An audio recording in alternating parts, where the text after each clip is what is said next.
The scream that tore through Boston Discovery Zoo at dawn wasn't human. It rose from somewhere primal, a sound so raw and agonized that visitors froze mid-step, children clutched at parents, and birds took flight from nearby trees. Inside the gorilla habitat, Serena, all 400 pounds of her, hunched over a tiny, motionless form. Her massive hands, capable of bending steel bars, now cradled her infant with impossible gentleness. 3 keepers stood at the service entrance, tranquilizer guns ready, their faces ashen. Serena's eyes, usually contemplative, had transformed to something ancient and dangerous. When the youngest keeper took one step forward, Serena's lips peeled back in a silent snarl, her body curving protectively around her dead baby. Hope you enjoyed this story. Leave a like and share your thoughts in the comments. We'd love to hear where you're watching from. Now, let's continue with the story. The morning light filtered through the reinforced glass panels of the great ape's pavilion, casting long shadows across the concrete floor. Olivia Matthews, head zookeeper with 15 years of experience and a doctorate in primatology, pressed her radio closer to her ear, trying to make sense of the frantic reports coming through. "She won't let anyone near," came the breathless voice of Ryan, one of the junior keepers. "Dr. Wilson is here, but she can't get close enough to confirm, but we're pretty sure the infant is gone." Olivia closed her eyes briefly. Serena's baby, a female they'd named Hope, had been born just 6 weeks ago after a difficult pregnancy. The entire zoo had celebrated the successful birth, a bright spot for their gorilla conservation program and a personal triumph for Serena, who had failed to carry her previous 2 pregnancies to term. "I'm on my way," Olivia responded, already moving quickly down the staff corridor. "Don't do anything until I get there. No tranquilizers unless she becomes aggressive. Just clear the public areas." When Olivia reached the gorilla enclosure, a small crowd of staff had gathered at the observation window. Inside, Serena sat in the center of the habitat, her broad back to the glass, shoulders heaving with each labored breath. The tiny form in her arms hung limp, head lolling at an unnatural angle. "How long has she been like this?" Olivia asked, her voice barely above a whisper. "Found her like this at the 5 a.m. check," replied Dr. Wilson, the zoo's veterinarian. Her face was drawn with concern. "We have no idea when the infant died. Everything was normal at midnight rounds." Olivia stepped closer to the glass, her experienced eyes taking in every detail of Serena's posture. The protective curve of her spine, the way her fingers repeatedly stroked the baby's back, the rocking motion of her massive body. Grief was never simple, but in great apes it could be devastating. Olivia had seen gorillas mourn their dead before, but something about Serena's behavior sent a chill down her spine. "We need to retrieve the body, Doctor," Wilson said quietly, "for the necropsy and for Serena's health." "She can't keep holding it." Olivia nodded. "I know, but we can't just take it from her." The hours stretched into an agonizing vigil. Serena refused food, water, even acknowledgement of the keepers she normally greeted with familiar grunts. She simply sat, rocking, occasionally emitting low moans that seemed to vibrate through the very walls of the enclosure. The other gorillas in the habitat kept their distance, sensing something profound and untouchable in her grief. By nightfall, Zoo Director Marcus Chen arrived, his face grim. "We can't wait much longer, Olivia. It's been 12 hours. Gorillas in the wild will sometimes carry their dead infants for days," Olivia countered, though she knew he was right. "She needs time to process. And she needs to eat, drink, and sleep," Marcus replied firmly. "We'll give her until morning, then we intervene." Morning came, and Serena still hadn't relinquished her baby. Her eyes were sunken, her movements slower, but her grip remained unbroken. The team gathered in the staff area, preparing for what no one wanted to do. "Minimal dose of telazol, Dr. Wilson instructed as she prepared the dart. "Just enough to make her drowsy, not unconscious. We want her aware enough to understand what's happening, but calm enough to let us approach." Olivia nodded, her throat tight. "I'll stay with her through it." The dart found its mark with a soft thud against Serena's shoulder. The gorilla flinched, then turned her sorrowful eyes toward the observation window. For the first time since finding her baby lifeless, she seemed to truly see the humans watching her. There was something in that gaze, not accusation, not anger, but a recognition of shared understanding. Pain, recognizing pain, across the species barrier. As the sedative took effect, Serena's massive body began to sway. Her eyelids grew heavy, but still she clutched her infant. Olivia entered the enclosure with 2 other experienced keepers, approaching with slow, deliberate steps. "It's okay, Serena," Olivia whispered, kneeling a few feet away. "We're here to help." The gorilla's eyes found Olivia's, held them for a long moment. Then, in a gesture that would haunt Olivia for months to come, Serena extended her arms, offering her dead child to the human she trusted most. "Doctor." Wilson stepped forward, gently taking the tiny body. "Thank you," she murmured, though whether to Serena or to some higher power, no one could say.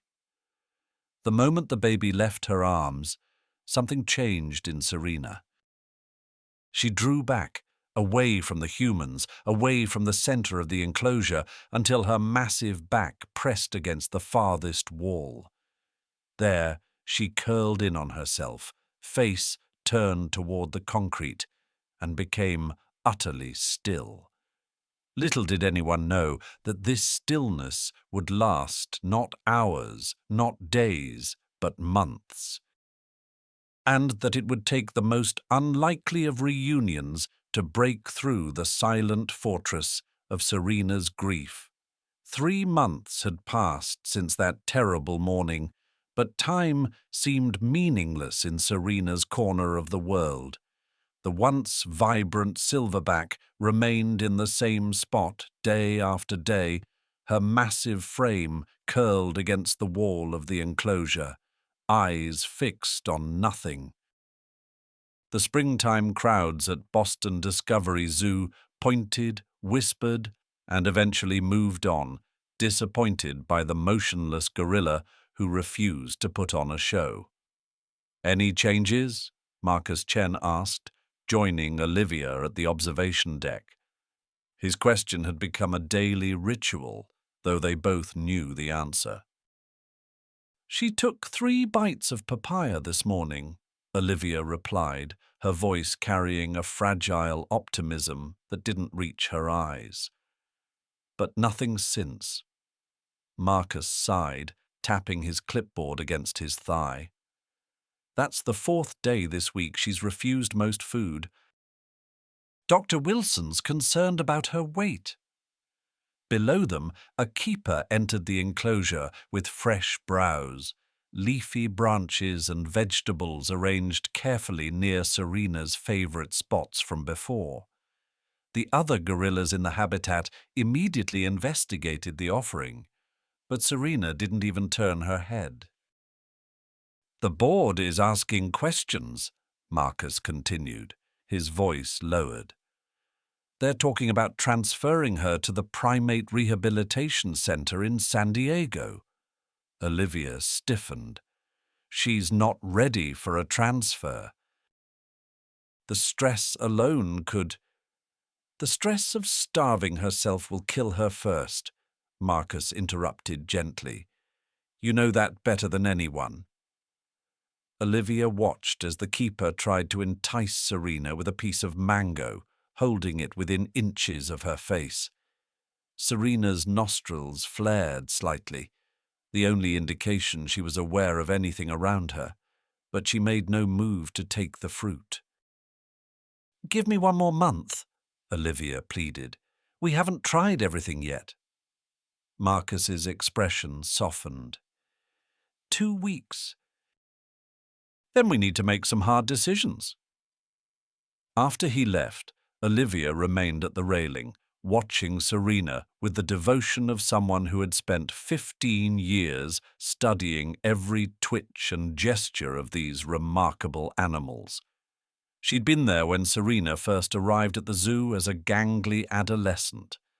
She'd documented Serena's rise to dominance among the females, her gentle leadership, her previous failed pregnancies. "I know you're still in there," Olivia whispered. That evening, long after the zoo had closed to visitors, Olivia sat cross-legged on the floor outside Serena's enclosure. She'd been coming here after hours for weeks now, sometimes talking softly about nothing in particular, sometimes sitting in silence, sometimes playing recordings of rainforest sounds. Nothing had broken through Serena's self-imposed isolation. "I brought some photographs," Olivia said, opening a battered portfolio on her lap. "From happier times." She held up a large print showing Serena balanced on a log, reaching for enrichment puzzles filled with nuts and berries. Another showed Serena gently disciplining a younger gorilla who had gotten too rough during play. "Remember this one?" Olivia held up a photograph of Serena pressing her hand against the glass, mirroring a small child on the other side. "This was during that bonding program we ran." "You were such a natural." Serena's eyes remained fixed on the floor. Olivia flipped through more photos, pausing at one that made her breath catch. It showed a pregnant Serena sitting near the glass, her hand raised in what the trainers called a modified sign, a gesture they'd taught her that meant friend. On the other side of the glass sat a small boy, no more than 2 or 3 years old, his tiny hand raised in the same gesture. His mother knelt beside him, beaming. "The Sullivan boy," Olivia murmured, studying the child's face. "You two had quite the connection." She squinted at the date stamp on the photo. 5 years ago, just before the program ended. Olivia sat back, suddenly thoughtful. The special animal-human bonding program had been short-lived, just an 8-month experiment. But the results had been fascinating, particularly with Serena. Olivia gathered her photos, her mind turning over a new possibility. It was unlikely, perhaps even absurd. But at this point, what did they have to lose? "I'll be back tomorrow," she promised Serena, rising stiffly after hours on the hard floor. "Don't give up yet." For just a moment, Olivia thought she saw Serena's finger twitch. But it was probably just a trick of the shadows, a desperate keeper's wishful thinking as the lights dimmed on another silent day. Stay with your assigned buddy. No running. Mrs. Kaplan's voice barely rose above the excited chatter of 24 second graders as they spilled into Boston Discovery Zoo's main plaza. Yellow school bus behind them, adventure ahead, the children from Oakdale Elementary clutched their zoo maps and wildlife spotting checklists. Who wants to see the lions first, Mrs.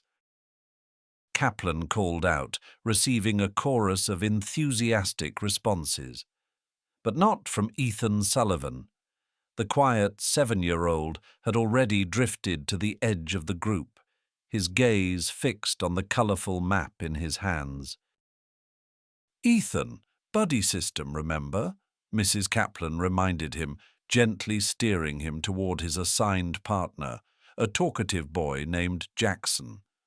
Sorry, Ethan mumbled, falling into step beside Jackson as the class moved toward the big cats exhibit. But something felt off. A strange tugging sensation in his chest, like an invisible string pulling him in another direction. While his classmates pressed their faces against the glass at the lion habitat, oohing and eyeing at the massive male lounging on sun-warmed rocks, Ethan found himself gazing beyond them, toward a tree-lined path marked Great Apes. Did you see its teeth? Jackson nudged him. The sign says they can bite through bone. Ethan nodded absently. I need to use the bathroom, he said suddenly. 5 minutes later, having slipped away during the confusion of counting heads for the reptile house, Ethan found himself alone on the winding path toward the gorilla habitat. He didn't understand why he was breaking rules. He never broke rules, but the pulling sensation had only grown stronger. The Great Apes Pavilion was nearly empty on this Tuesday morning. A few elderly couples strolled leisurely past information placards, and a mother pushed a sleeping toddler in a stroller. Ethan moved past the chimpanzee enclosure without pausing, past the orangutans, until he reached the large viewing area for the western lowland gorillas. Most visitors were clustered around the younger gorillas, who were engaged in playful wrestling near artificial climbing structures. Ethan's gaze, however, was drawn to the far corner of the habitat, where a large female sat alone, separated from the group, facing the wall. Without conscious thought, Ethan walked to the far end of the viewing glass where no other visitors stood. He pressed his face close to the surface, breath fogging the glass slightly as he studied the motionless gorilla. That's Serena, a voice said, startling him.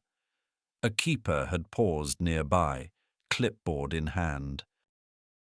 She's having a rough time right now. What's wrong with her? Ethan asked. The keeper, her name tag read Lucia, seemed to consider whether a child should be burdened with the truth. She lost her baby, she said finally. She's very sad. Ethan nodded, understanding far more than his years might suggest. My dad died when I was little, he said matter-of-factly. I don't really remember him, but Mum gets sad sometimes. Lucia's expression softened. I'm sorry to hear that. After she moved on, Ethan remained at the glass, watching Serena with unusual intensity for a 7-year-old. Without thinking about why, he lifted his hand and placed his palm flat against the cool surface. For what might have been 5 minutes or 50, nothing happened. Then, almost imperceptibly, Serena's massive head tilted. Her shoulder shifted slightly. Her fingers, previously curled limply against the floor, twitched. Nearby, a keeper speaking into his radio fell silent mid-sentence. With aching slowness, Serena turned her head. For the first time in 3 months, she looked toward the glass. Her gaze, unfocused at first, gradually sharpened until her eyes locked directly onto Ethan's. The boy didn't move, didn't call out like other children might have. He simply kept his hand pressed against the glass, his gaze steady and unafraid. Serena's nostrils flared as she inhaled deeply. Then, with deliberate movements that sent a ripple of whispers through the now gathering crowd, she rose to her full height. Each step she took toward the glass seemed to require enormous effort, her muscles remembering how to work after months of disuse. "She's moving!" someone gasped. "Get Olivia!" another voice whispered urgently. When Serena finally reached the glass, she towered over the small boy on the other side. Her breath created a circle of fog on the surface, and then, with a gentleness that belied her enormous strength, she lifted her hand and placed it against the glass, palm to palm with Ethan's. Something electric passed between them, something that transcended species and logic, a recognition that neither could explain but both could feel. Olivia nearly knocked over a cart of fresh produce as she raced through the service corridor. Her radio crackled with excited updates from keepers stationed at the gorilla habitat. She's at the glass now. Still hasn't moved her hand. "Is this real?" Olivia murmured to herself, heart pounding. After 92 days of stillness, of wasting away, of refusing every form of engagement, Serena had moved. The crowd that had gathered at the viewing area parted as Olivia arrived, recognizing her khaki uniform and purposeful stride. She stopped short when she saw what awaited her. Serena stood tall at the glass, her enormous hand pressed against the surface. Across from her, a small boy with unruly brown hair mirrored her posture exactly.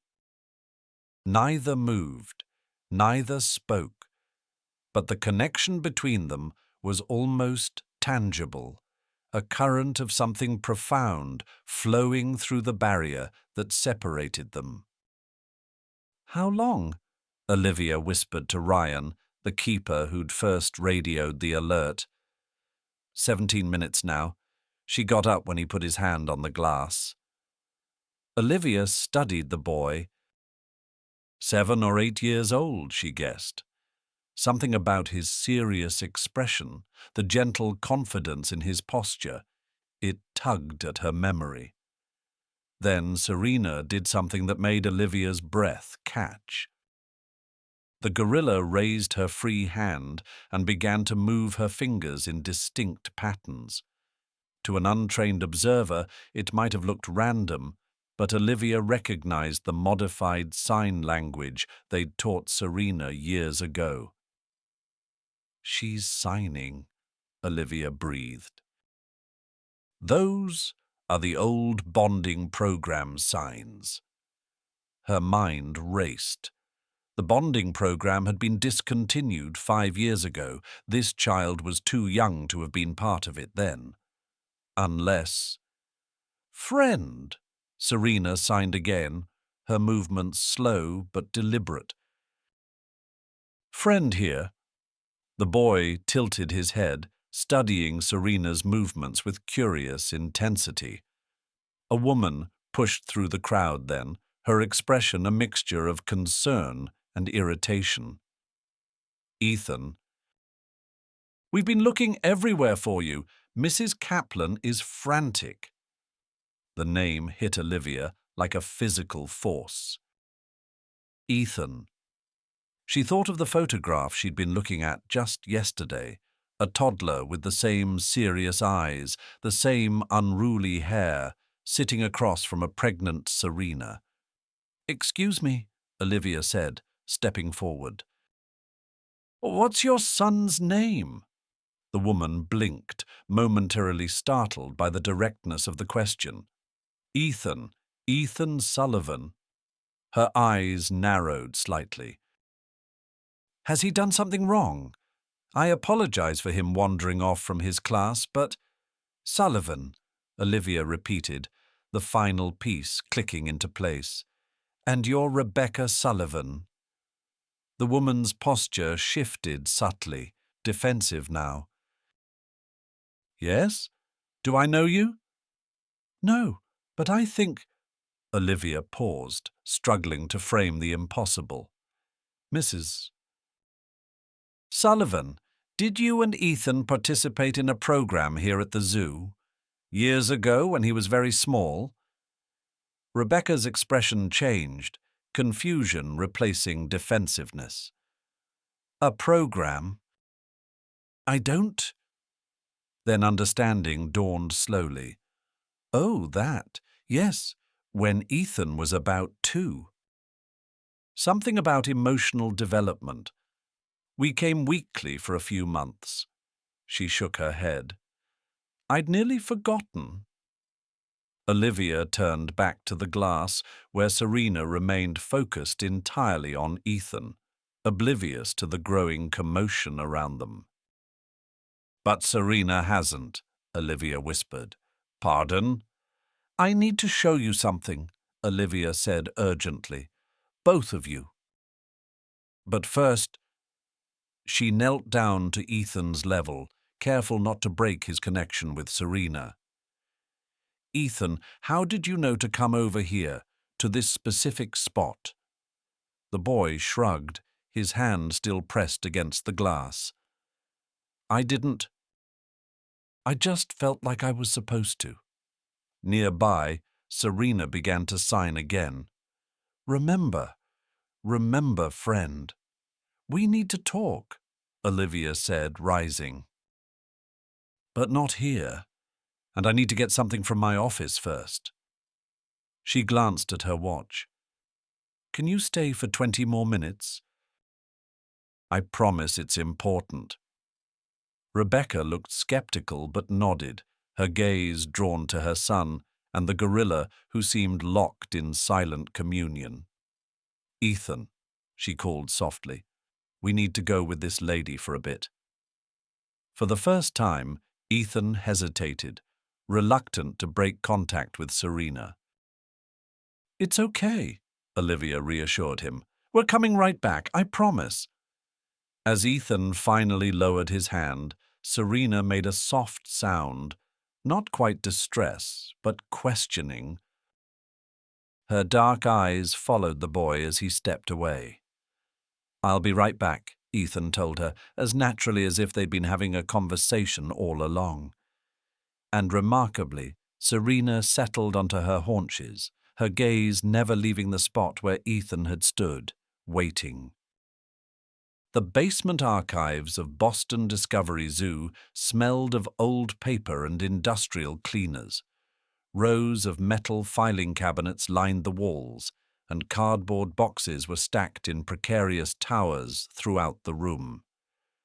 A single fluorescent bulb flickered overhead, casting uneven light across the dusty space. "Wait here," Olivia instructed Rebecca and Ethan, gesturing toward a small table with 2 folding chairs.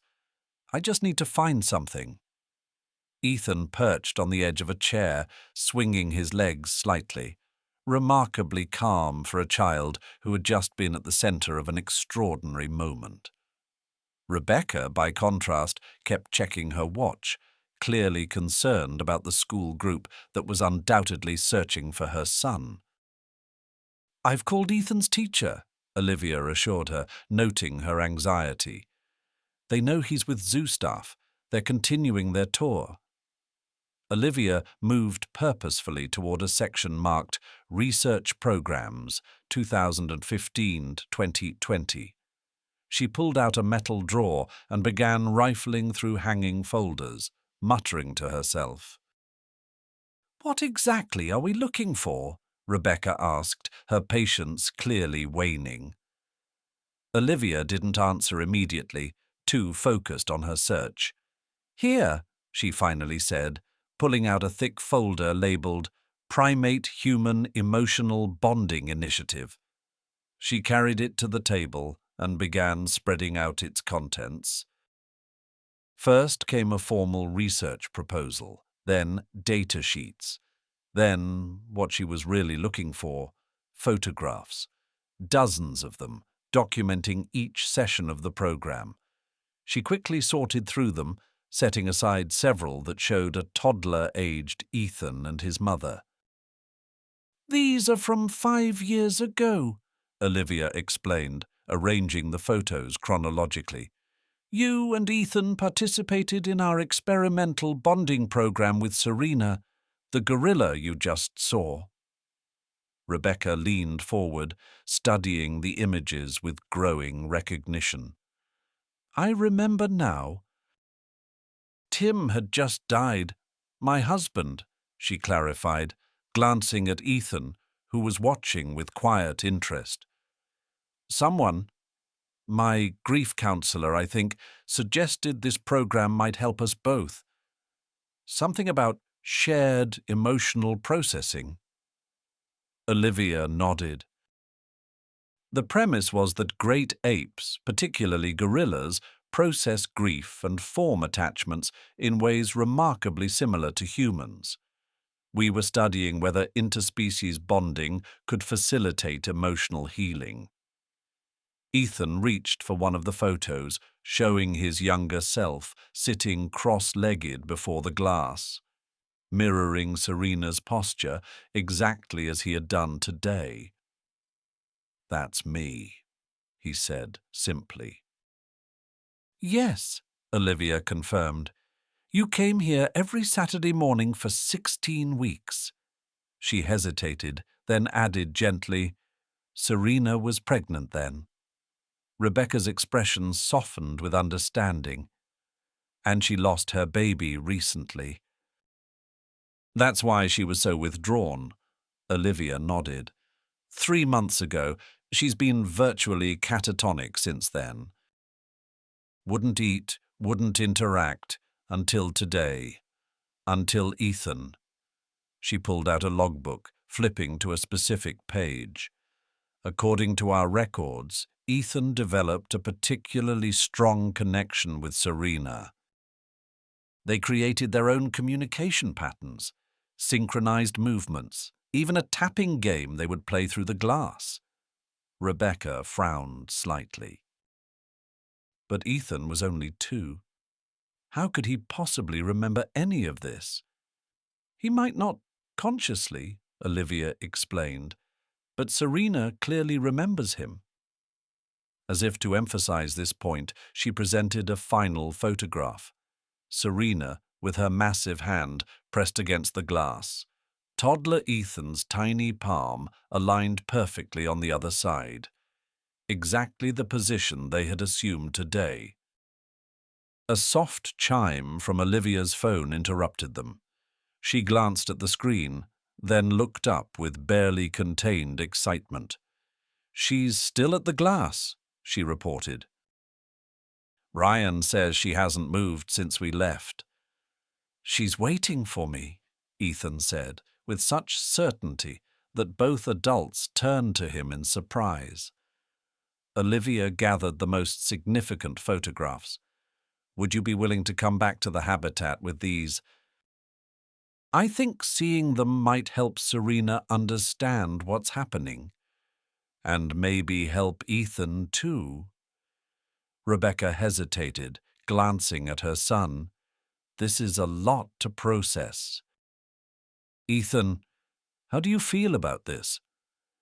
The boy was already sliding off his chair, eyes fixed on the photograph of his younger self. "I want to see her again," he said simply. As they made their way back toward the Great Apes Pavilion, Olivia's mind raced with possibilities. In 15 years of primatology, she had never witnessed anything like Serena's response to Ethan. If the connection was as strong as it appeared, it might not only save Serena's life, but could revolutionize their understanding of cross-species emotional memory. The real question now was, what would happen when Ethan saw the evidence of his forgotten bond with Serena? The crowd at the gorilla habitat had grown considerably by the time Olivia returned with Rebecca and Ethan. Word had spread through the zoo. Visitors and staff alike were drawn to the remarkable sight of Serena, who had remained at the glass the entire time they were gone, her gaze fixed on the spot where Ethan had stood. "She's still there," Ethan whispered, a note of wonder in his voice. Ryan, the keeper who had first alerted Olivia, approached them. "She hasn't moved an inch," he confirmed. "It's like she's afraid if she leaves, she'll miss him coming back." Olivia knelt beside Ethan, the folder of photographs clutched in her hand. "Are you ready to go see her again?" The boy nodded, his expression solemn beyond his years. "I'm going to show these pictures to both of you," Olivia explained gently, "to help you understand. Is that okay?" Again, Ethan nodded. Rebecca placed a protective hand on her son's shoulder as they moved toward the viewing area. The crowd parted respectfully, sensing that something significant was unfolding. As soon as Serena spotted Ethan, her posture changed. She straightened, her eyes widening, a soft grunt escaping her throat. Without hesitation, she pressed her palm against the glass once more. Ethan moved forward and placed his hand in the now familiar position opposite hers. A collective murmur rippled through the onlookers. "Ethan," Olivia said softly, "I'm going to show you something. This is you when you were very little." She held up the first photograph, 2-year-old Ethan in the exact same position, his tiny hand against the glass, Serena's massive palm aligned with his. The boy's brow furrowed as he studied the image. "That's really me?" "Yes," Rebecca confirmed, her voice thick with emotion. "After your father died, we came here every week for almost 4 months. Olivia showed them another photograph, then another, Ethan sitting cross-legged before the glass, while a pregnant Serena mirrored his position. Ethan laughing as Serena gently pounded her chest. Ethan and Serena sharing a snack on opposite sides of the barrier, both holding pieces of fruit. "You formed a special bond," Olivia explained. "Our researchers had never seen anything like it. Most children that age are too active, too distracted to connect deeply with the gorillas. But you were different. You were calm, patient. And Serena responded to that." Serena, watching this exchange intently, began to tap her fingers against the glass in a distinct pattern. 3 quick taps, then 2 slower ones. Tap, tap, tap. Pause. Tap, tap. Ethan's head jerked up, his eyes widening. Something flickered across his face. Not quite recognition, but a stirring of something deep and instinctual. "That sound," he said. "I know that sound." Olivia nodded encouragingly. "It was your special game. You would tap and she would answer, or she would tap and you would copy her." Almost without conscious thought, Ethan lifted his free hand and repeated the pattern against the glass. Tap, tap, tap. Pause. Tap. Tap. Serena's reaction was immediate and profound. She made a soft, rumbling sound deep in her chest, a vocalization that Olivia hadn't heard from her in months. Her eyes, which had been dull and lifeless for so long, now shone with unmistakable recognition. "She remembers me," Ethan whispered, awestruck.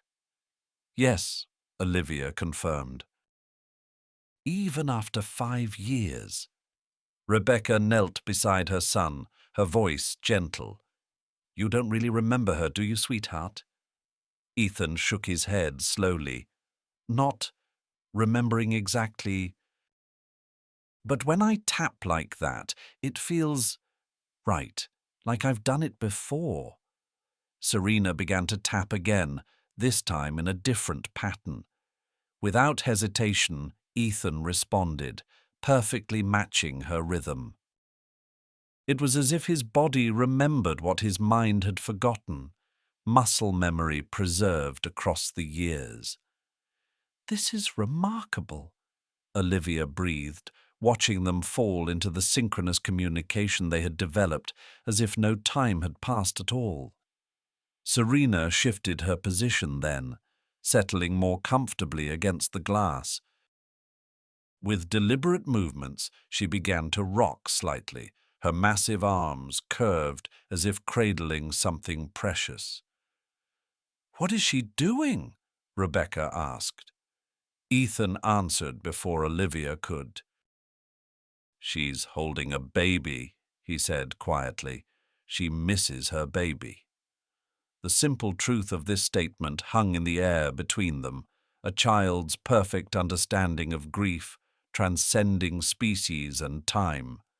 In that moment, something profound passed between boy and gorilla, a recognition of loss that needed no words, no explanation. And for the first time in 3 months, Serena closed her eyes, not in despair, but in peace. The zoo had closed to regular visitors, but the Sullivan family remained, seated on a bench near the gorilla habitat. Nearby, Olivia conferred quietly with Marcus Chen, the zoo director, who had arrived shortly after hearing about Serena's breakthrough. Inside the enclosure, Serena had finally moved from the glass, but stayed within view, occasionally glancing toward Ethan, as if to confirm he was still there. "I don't understand why we stopped coming," Ethan said, breaking a long silence. "If we were helping each other." Rebecca wrapped an arm around her son's shoulders, her expression a complex mixture of guilt and tenderness. For a moment, she seemed to struggle with how much to share. "It was my fault," she admitted finally. "After your father died, I was lost." The grief counselor suggested this program as something that might help us both, especially you. You were so young, not even 3, and you'd stopped talking after he passed. Ethan listened with unusual stillness, his eyes occasionally drifting toward Serena. "The program was helping," Rebecca continued. "You started speaking again. You'd come home from our sessions with Serena and tell me about your big friend. But then what?" Ethan prompted, when she fell silent. Rebecca took a deep breath. "It was the anniversary of your father's death. 1 year without him. I couldn't face anything that day. We missed our session with Serena, and then I just couldn't bring myself to come back. It hurt too much, being anywhere that reminded me of the life we were supposed to have. Your dad, you, me, all of us together." Olivia approached, having overheard the last part of their conversation. "I'm sorry to interrupt, but I think I understand now." She sat beside them. "According to our records, your last scheduled visit was April 17th, 5 years ago. You didn't come, and we couldn't reach you." Rebecca nodded, her eyes downcast. "That sounds right." "What you couldn't have known," Olivia said gently, "is that the following week Serena lost her baby. It was stillborn." A heavy silence fell between them as the parallel tragedies aligned in a new way. "She was waiting for us," Ethan said, the realization dawning slowly. "She was sad, and we never came back." Inside the enclosure, Serena had begun gathering soft materials, leaves, pieces of blanket, straw, and arranging them in a careful pile near the spot where she had stood at the glass. "She's making a nest," Olivia observed. "It's the first nesting behavior she's shown since losing her infant." Rebecca watched this activity, her eyes filling with tears. "I never considered what our disappearance might have meant to her. I was so wrapped up in my own grief." Ethan slipped off the bench and moved back to the glass, pressing his forehead against the cool surface. Inside, Serena noticed the movement and approached once more. "I wish I could give her something," Ethan said. Rebecca hesitated, then reached into her bag and pulled out a small, well-worn, stuffed elephant. "You used to take this everywhere when you were little." "Even here, to see Serena." She handed it to Ethan. "Maybe she'll remember it." Ethan examined the threadbare toy, then held it up to the glass, his expression solemn. Serena studied the elephant intently, her breath fogging the barrier between them. Then, with deliberate movements, she returned to her nest and arranged a soft piece of fabric as if making a bed, her actions mirroring what she might have done for her own infant. "She's making a place for my elephant," Ethan whispered. "She thinks it's a baby." Olivia felt a tightness in her throat. In 15 years of primatology, she had never witnessed anything like this. Grief recognized across species, comfort offered despite a barrier of glass and years of separation. "Both of you lost something precious," she said softly. "Both of you carried that loss alone.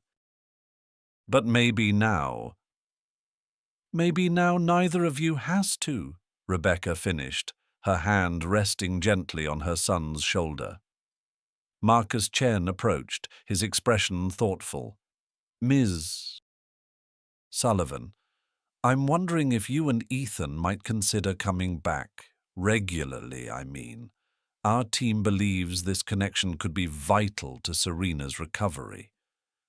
Rebecca glanced at her son, who was still watching Serena with unwavering attention. "Can we, Mom?" Ethan asked, turning to her with an expression that seemed to hold wisdom beyond his years. "I think she needs us." And in that moment, Rebecca realized that perhaps they needed Serena too. "Absolutely not." Dr. Helen Winters, the zoo's senior veterinarian, crossed her arms firmly over her chest. "We cannot base Serena's treatment plan on the visits of a 7-year-old child. It's scientifically unsound and ethically questionable." The conference room in the zoo's administration building had become the site of an increasingly heated debate. Around the large oak table sat Olivia, Marcus, Dr.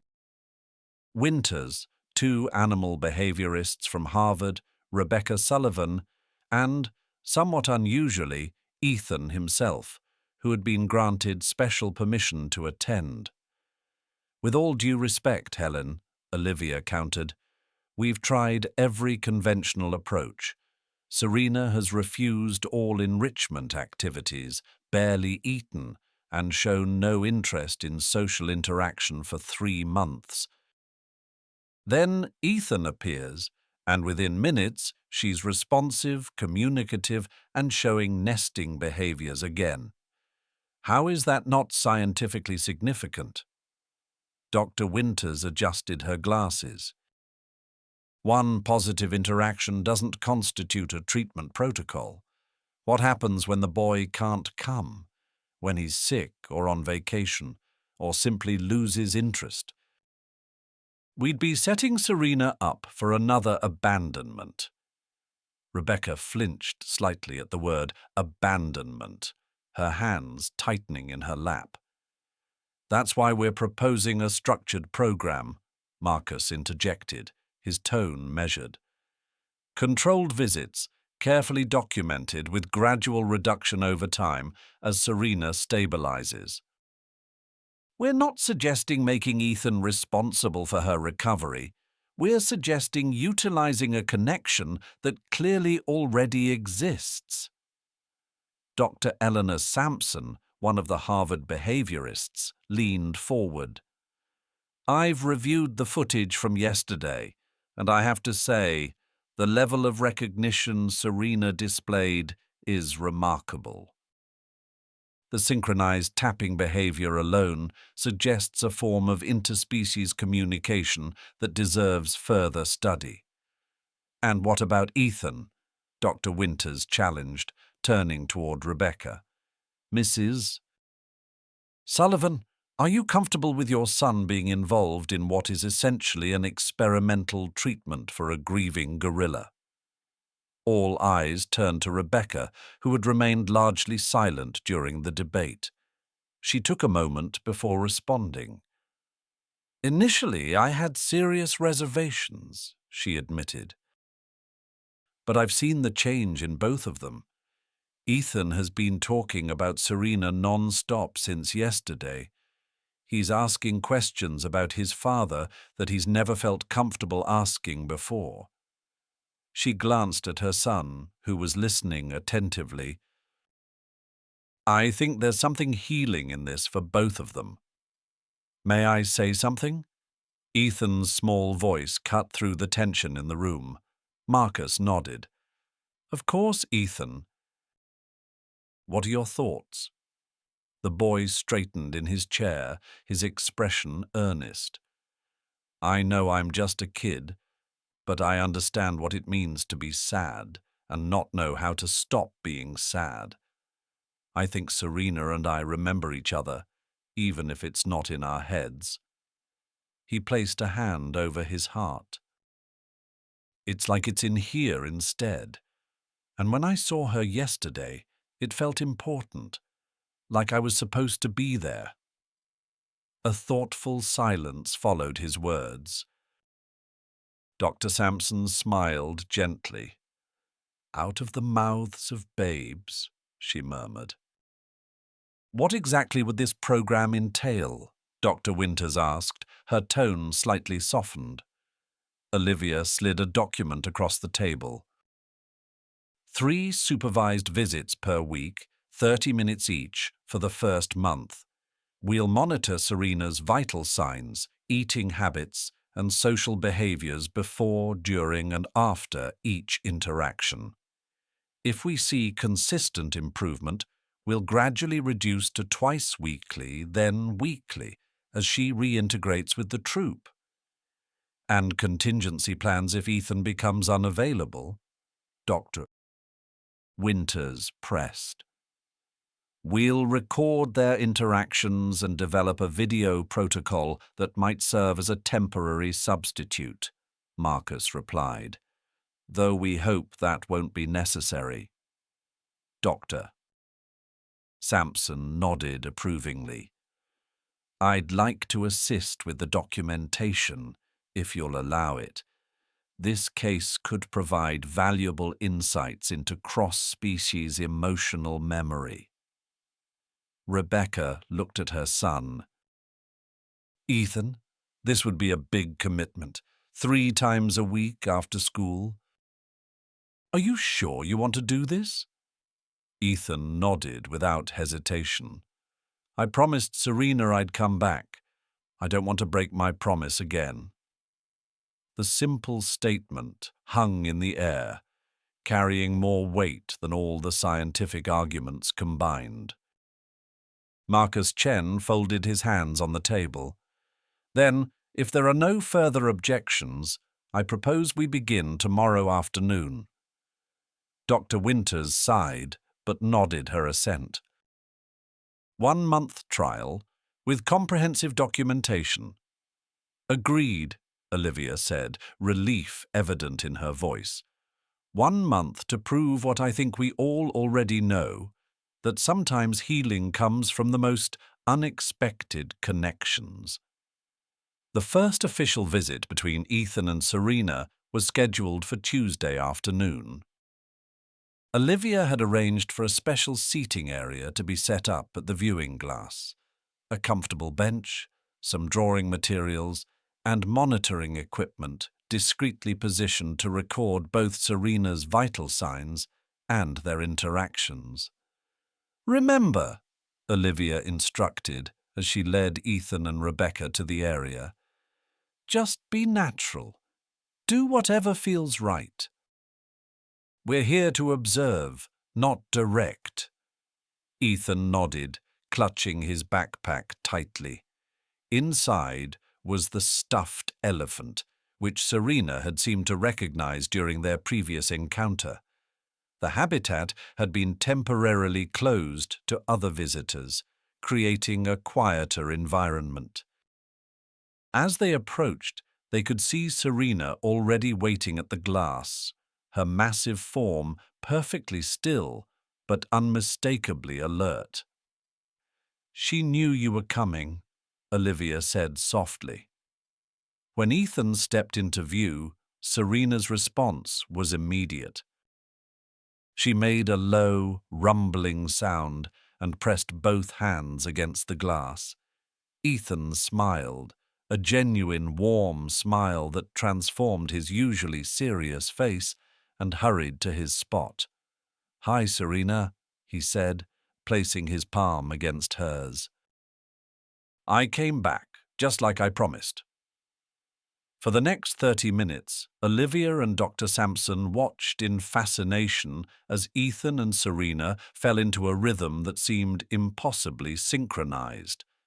Their tapping games grew more complex, with longer patterns that Serena would initiate and Ethan would repeat, then vice versa. When Ethan opened his backpack and removed his drawing pad, Serena settled into a mirrored sitting position, watching with intense interest. "Look at her eye contact," Dr. Sampson whispered to Olivia. "Sustained, focused, and her breathing rate is normal for the first time in months." Olivia nodded, making notes on her tablet. "And she's fully engaged. No stereotypic behaviors, no signs of distress." Rebecca watched from a few feet away, her expression thoughtful. "He's different with her," she observed quietly. "More confident. Usually he's so reserved with people." By the end of the session, Ethan had produced a drawing of Serena holding his elephant. When he held it up to the glass, Serena studied it carefully, then made a gentle patting motion against the barrier. "She likes it," Ethan declared with certainty. The second visit, 2 days later, brought another breakthrough. Ryan had placed some of Serena's favorite foods in her enclosure before Ethan arrived, but she had shown no interest until the boy appeared. Then, as if inspired by his presence, she began to eat while maintaining visual contact with him. "First full feeding in 3 months," Olivia noted triumphantly. By the end of the first week, a pattern had emerged. Serena would be waiting when Ethan arrived, often with small objects she had gathered. A branch, a piece of enrichment toy, once even a flower from the plants in her habitat. She would show these to Ethan, who would respond with drawings or by mimicking her movements.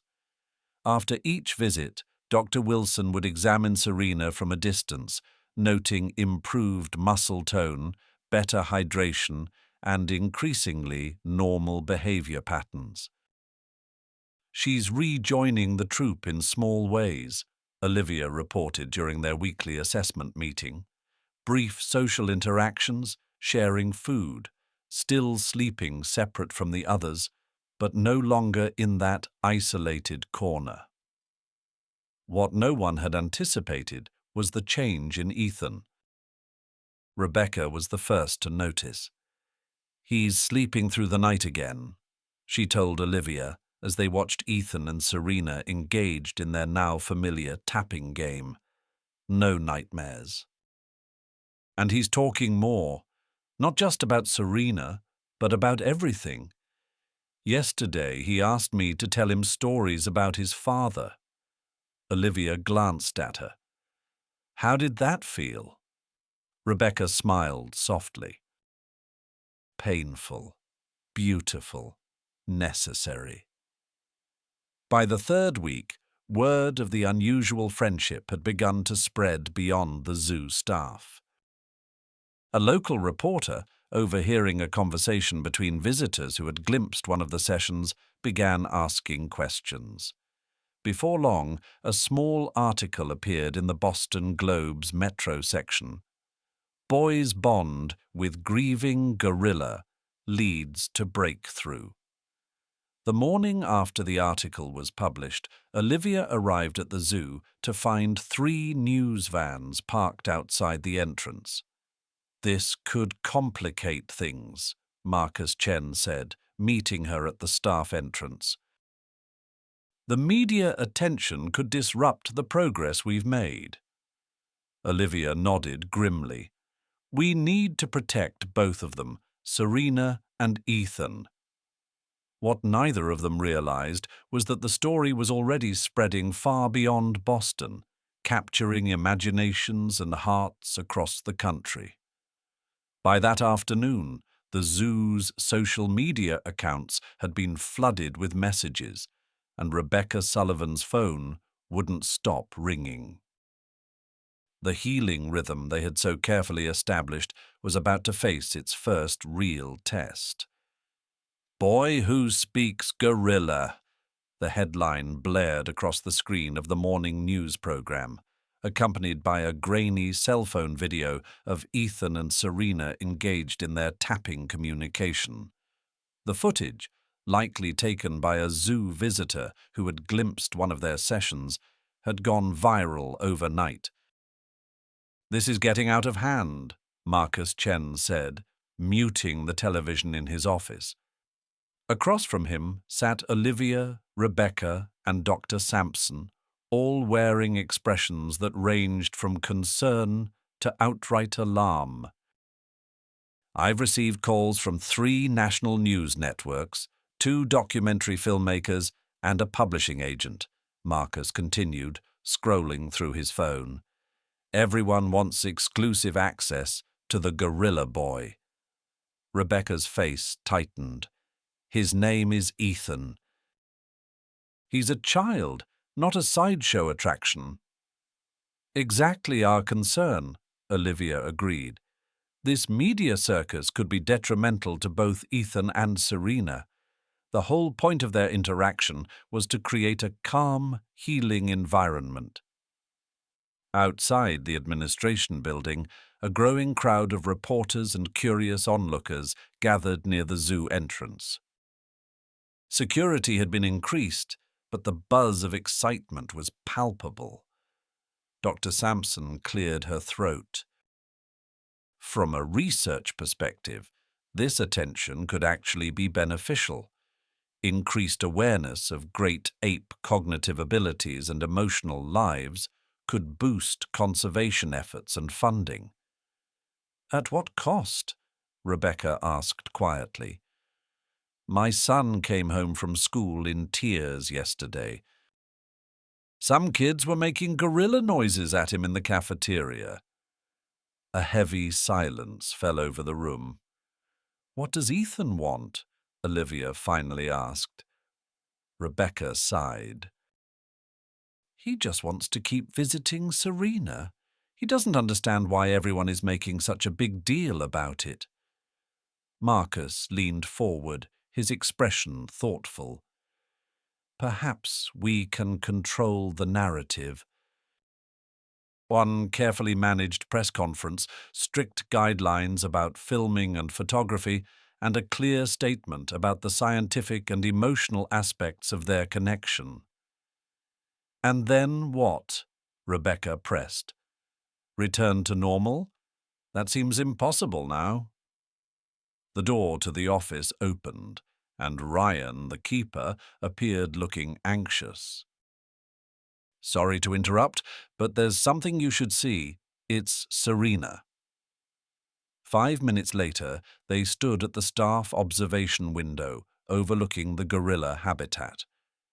The public viewing area had been temporarily closed, but dozens of faces were still pressed against the glass from the general access corridor beyond.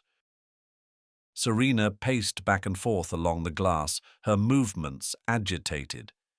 Each time she reached the end of her path, she would tap rapidly on the surface, not the measured, deliberate patterns she shared with Ethan, but quick, urgent beats. "How long has she been doing this?" Olivia asked. "Since the morning crowd arrived," Ryan replied. "She's been looking at every child that passes by. I think she's searching for Ethan." Rebecca pressed a hand to her mouth. "It's the same time he usually visits on Thursdays." "The disruption to her routine is causing distress," Dr. Wilson observed, having joined them after being called for a medical assessment. "Her cortisol levels will be elevated if this continues." "Bring him in," Marcus decided. Through the service entrance, away from the media, just a short visit to reassure her. An hour later, Ethan sat cross-legged in his usual spot, separated from Serena only by the glass. The habitat remained closed to the public, creating a bubble of relative calm amid the chaos outside.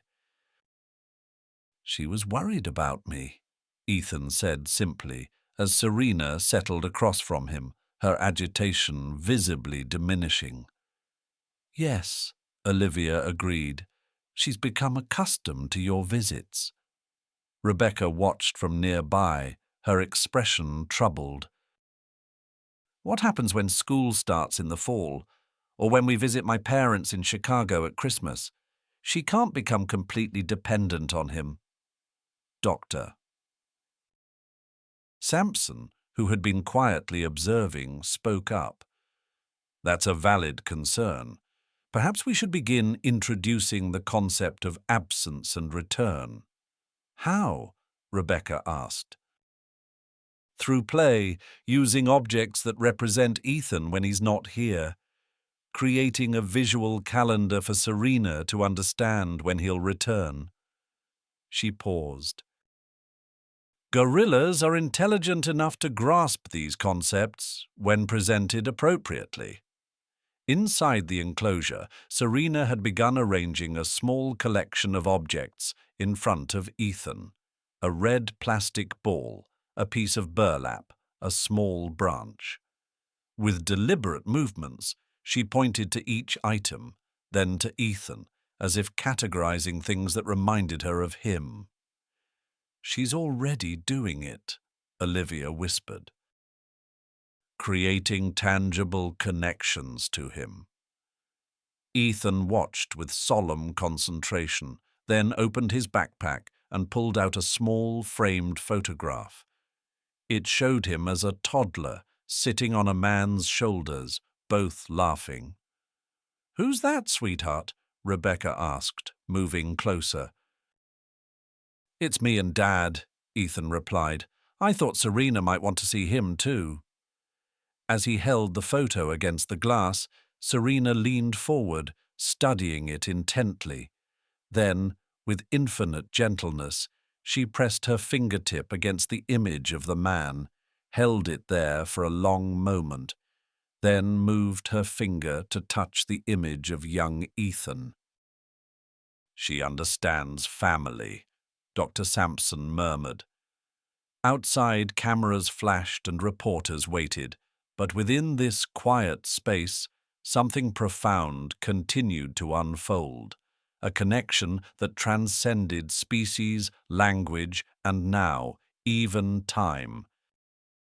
The phone call came at 11:47 p.m. on a rainy Tuesday in late June, nearly 2 months after Ethan's first reconnection with Serena. Olivia, who had just drifted off to sleep after a long day of field reports and budget meetings, fumbled for her cell phone in the darkness. "Matthews," she mumbled, her voice thick with interrupted sleep. "Olivia, it's Marcus!" The zoo director's voice was taut with urgency. "We've just received an emergency call from the Wildlife Conservation Center in Atlanta. They have an infant western lowland gorilla that needs immediate placement." Olivia sat up, suddenly wide awake. What happened? Mother rejected it, then became aggressive. They had to separate them permanently for the infant's safety. She's 4 months old, healthy, but traumatized. Atlanta can't integrate her with their other females. They're all either pregnant or have infants of their own. Olivia's mind raced. Boston Discovery Zoo hadn't housed an infant gorilla since Serena's baby died. The protocol for infant introduction was complex under normal circumstances, but with Serena's history of maternal loss. "Are you thinking what I think you're thinking?" she asked, already knowing the answer. "Serena has shown remarkable improvement. Her vitals are normal, she's eating regularly, engaging with enrichment. Dr. Wilson believes she's psychologically stable enough to at least consider it." "It's a massive risk," Olivia cautioned, even as hope flickered in her chest.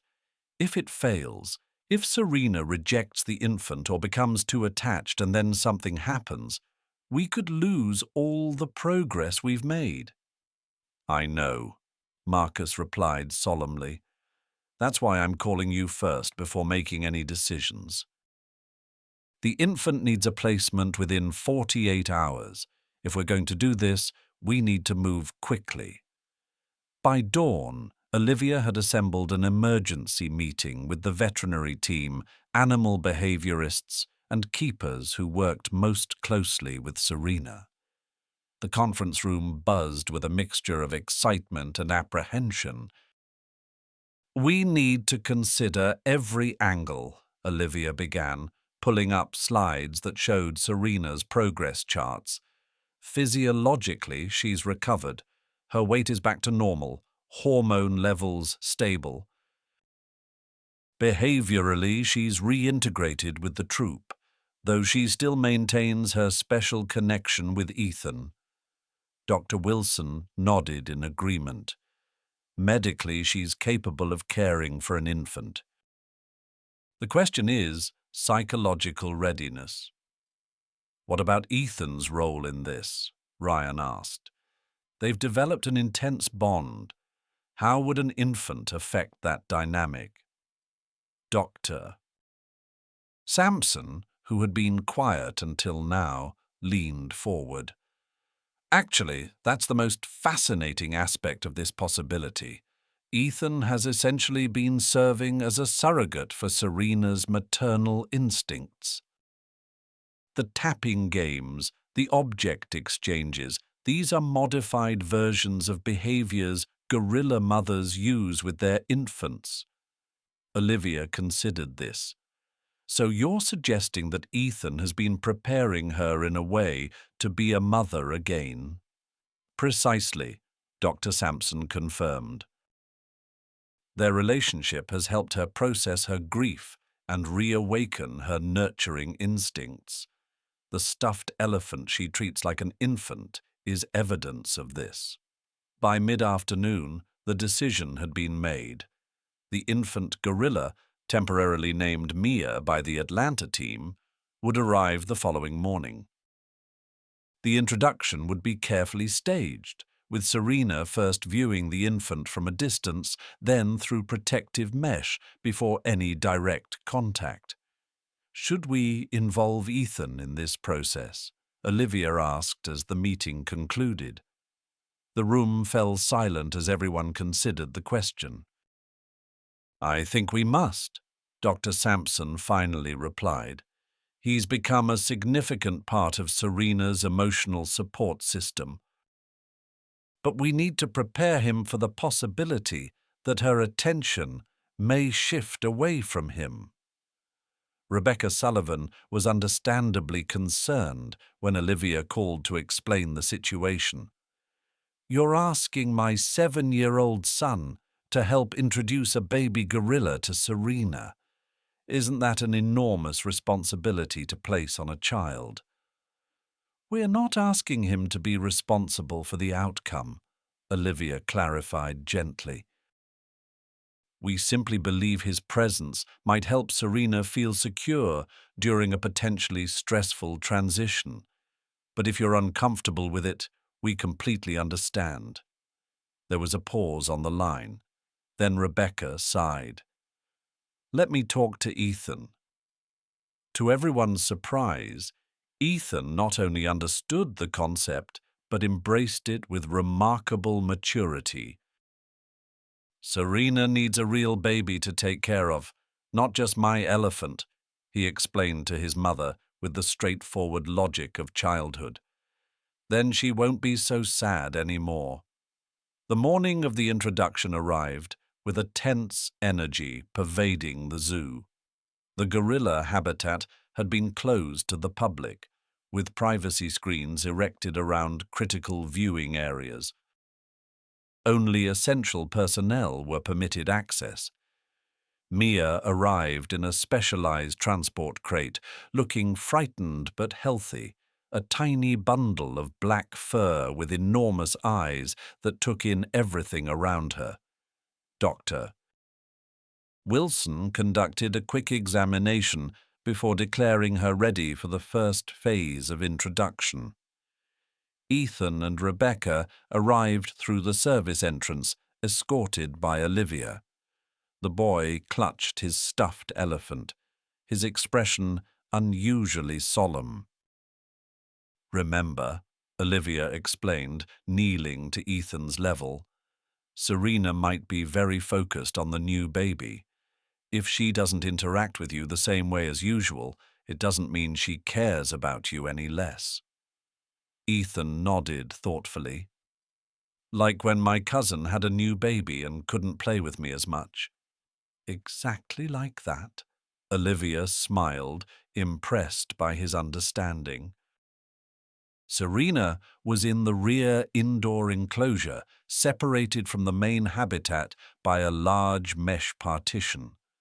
She had been watching with intense interest as keepers prepared the space, placing familiar nesting materials and infant-appropriate enrichment items throughout the area. When Ethan appeared at the observation window, Serena immediately approached, placing her hand against the glass in their customary greeting.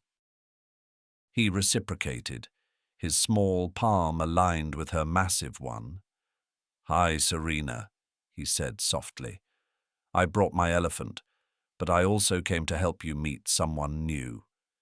At Olivia's signal, Ryan carefully carried the crate containing Mia into the adjacent enclosure, visible to Serena through the mesh.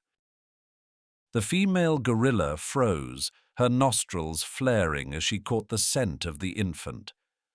The next few moments would determine whether months of healing had prepared Serena for this critical step forward, or whether the trauma of her loss would prove too powerful to overcome. Everyone held their breath as Ryan slowly opened the crate door. 1 year later, Boston Discovery Zoo hummed with the excitement of a special anniversary celebration. Colorful banners hung near the entrance to the Great Apes Pavilion, announcing 1 year with Mia. Visitors pressed eagerly against the viewing glass, cameras ready, hoping to catch a glimpse of the zoo's most famous residents. Inside the habitat, life had transformed completely from the somber scene of the previous year. Serena sat in a patch of sunlight, expertly peeling a banana while keeping a watchful eye on Mia, who was now a rambunctious 16-month-old. The young gorilla tumbled playfully with one of the juvenile males, occasionally glancing back to ensure her adoptive mother was still watching. "Look how confident she is now," Olivia remarked to Marcus Chen as they observed from the staff viewing area. "Remember how she wouldn't let Mia out of arm's reach for the first 3 months?" Marcus nodded, smiling. "Hard to believe this is the same gorilla who was wasting away in the corner a year ago." The moment when Serena had first seen Mia remained etched in everyone's memory. After Ryan had opened the transport crate, the infant had emerged tentatively, frightened and disoriented. Serena had remained perfectly still, watching through the mesh partition, her breathing shallow and quick. Then, in a moment that the scientific team would analyze for years to come, Serena had looked from the infant to Ethan and back again. Something in her posture had shifted, a subtle transition from tension to purpose. She had carefully gathered nesting materials, arranged them in a soft pile visible to the infant, then sat quietly, waiting. It had taken 3 days of gradual introduction before the mesh partition was finally removed. The entire team had held their breath as Mia, still uncertain, had ventured toward Serena. When the adult gorilla had gently extended her hand, palm up in a gesture of welcome, Dr. Wilson had whispered, "She's inviting her. This is exactly what a mother would do." The turning point had come when Mia, overwhelmed by the strange environment, had emitted a distress cry. Serena's response had been immediate and instinctive. She'd scooped up the infant, cradled her against her chest, and produced a soft rumbling sound that instantly calmed the baby. From that moment, their bond was sealed. Now, 1 year later, Olivia watched as Mia suddenly broke away from her play session and raced across the habitat toward the viewing glass. The crowd gasped in delight as the young gorilla pressed her face against the surface, recognizing a familiar visitor. Ethan Sullivan, now 8 years old and noticeably taller, smiled broadly as he placed his hand against the glass opposite Mia's small palm. Behind him, Rebecca chatted with Dr. Sampson, who was recording observations on her tablet. "Hey, Mia," Ethan said, "where's your mum?" As if understanding his question, Mia turned and made a distinctive gesture. 3 quick taps, followed by 2 slower ones. Moments later, Serena appeared, moving with the confident grace that had returned to her movements. She settled beside Mia, acknowledging Ethan with their traditional palm-to-palm greeting. "They've maintained their communication pattern," Dr. Sampson noted with satisfaction. "But see how it's evolved. Mia has adopted elements of their tapping language, but she's modified it. And Serena now divides her attention naturally between them." Rebecca nodded. "Ethan's okay with that now. Those first few months were an adjustment, though." Indeed, there had been difficult moments when Ethan had felt displaced by Mia's arrival. His weekly visits had continued, but Serena's focus had necessarily shifted to the infant who depended on her for survival. It was a natural transition, but for a 7-year-old who had formed such a unique bond, it had been challenging to understand. "I was worried about him at first," Rebecca admitted. But Dr. Sampson was right. It was actually healing for him to see Serena become a mother again. It helped him process his own feelings about loss and change. On the other side of the glass, Ethan had opened his backpack and removed a colorful drawing. He held it up for Serena and Mia to see, a carefully rendered picture of the three of them together. Serena studied it intently, then made a soft hooting sound that caused Mia to look up attentively. "She's teaching Mia to recognize him in art," Olivia observed. "That's remarkable cognitive processing." The special bond between Ethan and Serena had not diminished with Mia's arrival. It had matured. His visits had gradually reduced from 3 times weekly to once every 2 weeks, a schedule that worked for everyone.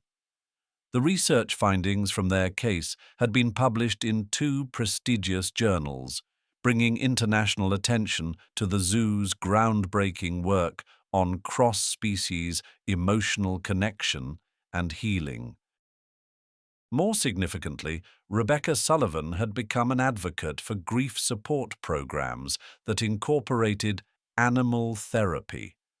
Drawing from her family's experience, she had helped establish a foundation that partnered with the zoo to create structured interactions for children processing loss. The Sullivan-Serena program has already helped 27 children this year, Marcus noted proudly. It's becoming a model for zoos across the country.